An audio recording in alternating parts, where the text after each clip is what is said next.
दोस्तों, भारत में हर साल 13,300 करोड़ रुपए के फल और सब्जियां खराब हो जाते हैं। इसका कारण है कोल्ड स्टोरेज सुविधा का ना होना। ये बात एक रिपोर्ट में सामने आई है। भारत दुनिया में फल सब्जी का उत्पादन करने वाला दूसरा सबसे बड़ा देश है और भारत में सालाना लगभग 260 मिलियन मैट्रिक टन फल सब्जी का उत्पादन होता है। यदि भारत के किसानों के पास कोल्ड स्टोरेज हो तो ये 13,000 करोड़ का भारी भरकम नुकसान है, उससे किसान बच सकते हैं और इस घाटे को किसान मुनाफे में बदल सकता है। नमस्कार, मैं हूं आपके साथ कुमार पवन और फ्रीडम फार्मिंग चैनल में आपका स्वागत है। दोस्तों, अगर आपने इस चैनल को सब्सक्राइब नहीं किया है तो सबसे पहले आप इस चैनल को सब्सक्राइब कर लीजिए। बेल आइकन की जो घंटी है उस पर क्लिक कीजिए ताकि आपको नए वीडियो सबसे पहले मिल जाए।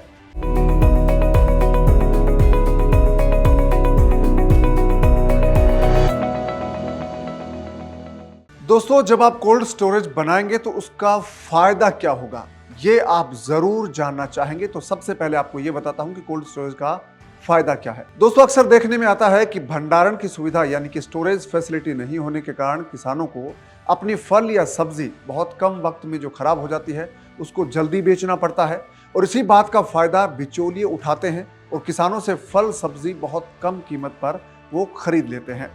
इससे किसानों का नुकसान होता है और बिचौलियों को फायदा। यदि किसान के पास भंडारण की फैसिलिटी हो तो फल और सब्जी को वो लंबे समय तक स्टोर करके रख सकते हैं और कोई किसान यदि कोल्ड स्टोरेज खुद बनाएगा तो उसे अपनी फसल को स्टोर करने में तो मदद मिलेगी ही। अगर वो दूसरे किसानों को भी किराए पर कोल्ड स्टोरेज देंगे तो उनको पैसा मिलेगा, यानी कि सालाना जो किसान है वो एक कोल्ड स्टोरेज से 12 लाख रुपए से लेकर 20 लाख रुपए तक कमाई कर सकते हैं अपने कोल्ड स्टोरेज को किराए पर देकर। दोस्तों, जब कोल्ड स्टोरेज बनाएंगे तो आपके लिए ये जानना भी जरूरी है कि इस पर सब्सिडी कितनी मिलेगी, सरकार से आर्थिक मदद कितनी मिलेगी। दोस्तों, एकीकृत बागवानी मिशन के तहत कोल्ड स्टोरेज बनाने के लिए सरकार किसानों को 50% सब्सिडी देती है, यानी कि जितना पैसा आपका लगेगा उसका आधा पैसा सरकार देगी। और दोस्तों, कोल्ड स्टोरेज के लिए लोन नहीं दिया जाता बल्कि सरकार लोन की बजाय credit linked bank aided subsidy के जरिए सरकारी मदद देती है और यह सब्सिडी मैदानी और पहाड़ी क्षेत्रों के लिए अलग अलग होती है। दोस्तों, सामान्य या मैदानी क्षेत्र है वहां पर अगर आप कोल्ड स्टोरेज बनाते हैं तो आपको 35% सब्सिडी मिलेगी, जबकि पहाड़ी क्षेत्रों में परियोजना लागत की 50% तक आपको सब्सिडी मिल जाएगी। पहाड़ी इलाकों में अगर आप पूर्वोत्तर इलाके के किसान हैं और 1000 मीट्रिक टन से ज्यादा क्षमता की आप यूनिट बनाते हैं तो भी आपको 50% सब्सिडी मिलेगी। दोस्तों, अब आपको बताता हूं कि सब्सिडी का गणित क्या है, किस कोल्ड स्टोरेज पर किस कैटेगरी में कितनी सब्सिडी आपको मिल सकती है। कोल्ड रूम स्टैंटिक अगर आप बनाते हैं, इस यूनिट की लागत है वो लगभग 15 लाख रुपए होती है। इस पर आपको सब्सिडी मिलेगी वो 5,25,000 रुपए तक। और कोल्ड स्टोरेज टाइप 1 यूनिट अगर आप बनाते हैं तो इसकी लागत 4 करोड़ रुपए होती है और इस पर जो आपको सब्सिडी मिलेगी दोस्तों वो होगी 1,40,00,000 रुपए तक। और कोल्ड स्टोरेज टाइप 1 अगर आप अनुसूचित क्षेत्र यानी कि शेड्यूल ट्राइब में बनाते हैं तो आपकी लगभग लागत है वो 4 करोड़ रुपए होती है और इस पर जो अनुदान है दोस्तों वो आपको मिलेगा 2 करोड़ रुपए तक। तो दोस्तों, कोल्ड स्टोरेज टाइप 2 है वैकल्पिक प्रौद्योगिकी सामान्य क्षेत्र, लागत है ये लगभग इस पर 35 लाख रुपए होती है और इस पर जो आपको सब्सिडी मिलेगी वो मिलेगी 12,25,000 रुपए। तो ये 4 कैटेगरी है जिसमें आपको अलग अलग सब्सिडी मिलने वाली है। दोस्तों, अगर आप बड़ा कोल्ड स्टोरेज बनाते हैं, अगर आप सामान्य कैटेगरी के किसान हैं तो आपको 1,40,00,000 रुपए तक अधिकतम सब्सिडी मिलेगी। अगर आप अनुसूचित क्षेत्र में बनाते हैं बड़ा कोल्ड स्टोरेज 4 करोड़ की लागत वाला तो आपकी जो सब्सिडी है वो लगभग 2 करोड़ रुपए होगी। तो 2 करोड़ रुपए तक आपको सब्सिडी मिल जाएगी और सामान्य वर्ग के लोगों को 1,40,00,000 रुपए सब्सिडी मिलेगी। दोस्तों, जब आप कोल्ड स्टोरेज बनाएंगे तो आपको सब्सिडी लेनी है, उसके लिए पात्रता क्या चाहिए, लोन के लिए क्या एलिजिबिलिटी चाहिए, ये जानना भी आपको जरूरी है। तो दोस्तों, किसान है, उपभोक्ता है या उत्पादकों का ग्रुप है या किसान उत्पादक संगठन है, एफपीओ है, अगर इनकी फर्म है, गैर सरकारी संगठन है या कोई स्वयं सहायता समूह है, कंपनी है या निगम है या कृषि उत्पादन विपणन समिति है, विपणन बोर्ड है, नगर निगम है, समिति है या कृषि उद्योग निगम है, सहकारी समितियां हैं या सहकारी विपणन संघ है या अन्य संबंधित जो अनुसंधान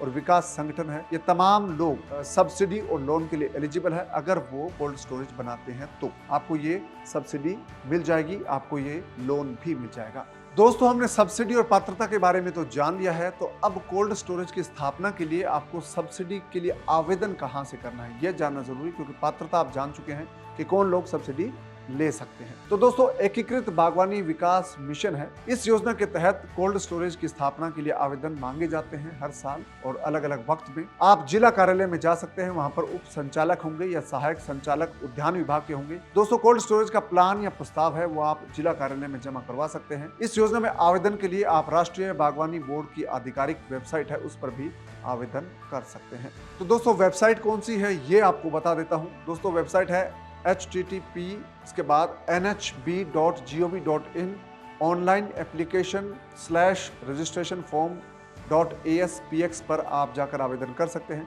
जो वेबसाइट है दोस्तों वो है nhb.gov.in, इस पर आप ऑनलाइन अपने आवेदन दे सकते हैं और इस योजना में प्राथमिकता के आधार पर जो आवेदन मिलते हैं उनका चयन किया जाता है, यानी कि आपको जो सब्सिडी मिलनी है दोस्तों तो पहले आओ पहले पाओ के आधार पर मिलेगी। इसलिए अगर आप जल्दी आवेदन करेंगे तो आपको सब्सिडी पहले मिलेगी, यानी कि जल्दी मिलेगी।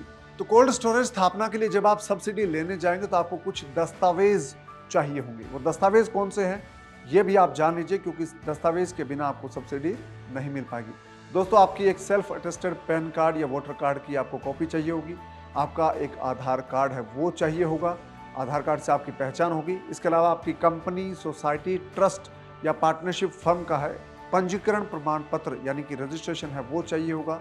और जो अनुसूचित जाति के लिए है, लोग अगर आवेदन करते हैं तो उनको प्रमाण पत्र चाहिए होगा जाति का। और एसटी वर्ग का अगर कोई व्यक्ति है यानी कि शेड्यूल्ड ट्राइब का, तो उसके लिए भी ये प्रमाण पत्र चाहिए होगा। दोस्तों जो लोग सब्सिडी के लिए आवेदन करेंगे, किसान अगर आवेदन करता है तो उसके नाम पर जमीन होनी चाहिए। अगर किसान के पास जमीन नहीं है तो भी वो एक साझे में कंपनी बनाकर इसके लिए आवेदन कर सकते हैं, ये सब्सिडी ले सकते हैं।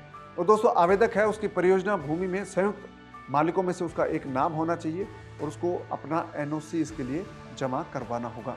दोस्तों साझेदारी फर्म के लिए यदि आप जमीन की मलकियत साझेदारी में से किसी एक व्यक्ति के पास होगी तो भूमि मालिक जो साझेदार की तरफ से है वो शपथ पत्र देगा कि परियोजना की जमीन वापस नहीं लेगा, यानी कि वो जमीन उस परियोजना के नाम होगी, वापस किसान नहीं ले पाएगा। ये बताना पड़ेगा, उसकी बेचान या उसका ट्रांसफर वो नहीं करेगा, ये शपथ पत्र देना होगा। और दोस्तों भूमि पर जो कब्जा प्रमाण पत्र है वो भी आपको चाहिए होगा। परियोजना की आपकी जो एक डिटेल रिपोर्ट है वो आपको चाहिए होगी। तो ये वो दस्तावेज है जो आपको सब्सिडी के लिए चाहिए होंगे, जिनको आपको जमा करवाना होगा। दोस्तों कोल्ड स्टोरेज बिजनेस है, ये बड़े एक इन्वेस्टमेंट वाला काम है, इसलिए आपको लोन की आवश्यकता पड़ सकती है। तो कोल्ड स्टोरेज के लिए बैंक लोन लेने के लिए क्या क्राइटेरिया रहता है आपके लिए ये जानना भी जरूरी है, तो ये आपको बता देता हूँ। दोस्तों कोल्ड स्टोरेज के लिए कम से कम 25 लाख का लोन मिलेगा और अधिकतम जो लोन मिलेगा वो होगा 1 करोड़ रुपए तक का। तो बैंक कोल्ड स्टोरेज की लागत की 60% या 75% तक की राशि है वो लोन के रूप में देता है और लोन वापस लेने की जो वक्त है, समय सीमा है, वो 9 साल की होती है। दोस्तों बैंक अपने लोन को सुरक्षित करने के लिए बीमा भी करवाते हैं, तो इसलिए इंश्योरेंस भी करवा सकता है बैंक। तो दोस्तों कोल्ड स्टोरेज का लोन देने वाले बैंकों की बात करें तो कई बैंक आपको इसके लिए लोन दे देंगे, जिनमें से स्टेट बैंक ऑफ इंडिया का नाम आता है। इसी तरह से नाबार्ड से आप लोन ले सकते हैं, कॉर्पोरेशन बैंक से आपको लोन मिल सकता है और यूनियन बैंक ऑफ इंडिया है वो भी आपको लोन दे सकता है। कैनरा बैंक भी आपको लोन दे सकता है, विजय बैंक से आप लोन ले सकते हैं और IDBI बैंक है वो भी कोल्ड स्टोरेज के लिए लोन देता है। तो दोस्तों ये वो बैंक है जिनसे आपको लोन मिल सकता है। दोस्तों उम्मीद है कि ये वीडियो आपको पसंद आया होगा। इस वीडियो को आप अपने दोस्तों और रिश्तेदारों के साथ जरूर शेयर करें ताकि उनको भी इस स्कीम का फायदा है वो पता चल सके, उनको इसका लाभ मिल सके। और साथ ही दोस्तों आप फ्रीडम ऐप जरूर डाउनलोड कर लीजिए ताकि ऐसी जो स्कीम्स हैं, योजनाएं हैं, उनकी डिटेल जानकारी आपको फ्रीडम ऐप पर मिल पाए। फ्रीडम ऐप पर आप खेतीबाड़ी की नई टेक्निक सीख पाएंगे और साथ ही साथ दोस्तों आप फ्रीडम ऐप पर यह भी सीख पाएंगे कि आपको बिजनेस कैसे करना है और कैसे आप बेहतर ढंग से पैसे कमा सकते हैं। जैसे कोल्ड स्टोरेज से आप कैसे कमाई करेंगे ये भी आप फ्रीडम ऐप पर सीख पाएंगे कि कोल्ड स्टोरेज पर आपको किराए पर कोल्ड स्टोरेज कैसे देना है, ये भी आपको पूरी डिटेल में सीखने का मौका मिलेगा फ्रीडम ऐप पर। तो फ्रीडम ऐप डाउनलोड कर लीजिए। फ्रीडम ऐप डाउनलोड आपको करना है तो आपको सिर्फ ये करना है कि इस वीडियो के डिस्क्रिप्शन में जो लिंक है उस पर आप क्लिक कीजिए, फ्रीडम ऐप आपके फ़ोन में डाउनलोड हो जाएगा। तो दोस्तों आप अपना ख्याल रखिएगा, मुलाकात होगी आपसे नए वीडियो में, तब तक के लिए दीजिए इजाज़त, नमस्कार।